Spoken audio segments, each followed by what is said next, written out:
Kakatuwa lamang mga tawagan sa mga nakakabay ng anak. Hoy, tanda. Bakit hindi ka kumikilos? Ibabangayin mo! Matutulungan ka rin si Tanda kung tatakutin mo! Boy, ato. Tanda! Anak ng lalaki. Ako ba yung anak ko?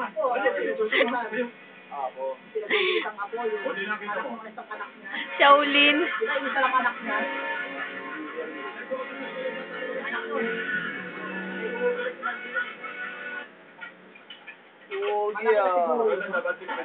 Malaki na. Ako ba sa si Mamboy? Bahala ka. Matagal ka lang ba rin? Mangilan-ngilan pala ako payo sa kanya ito. Eh, nandito na ako. Wala pa rito nga gagawin katulad namin. Mga tusyong bago?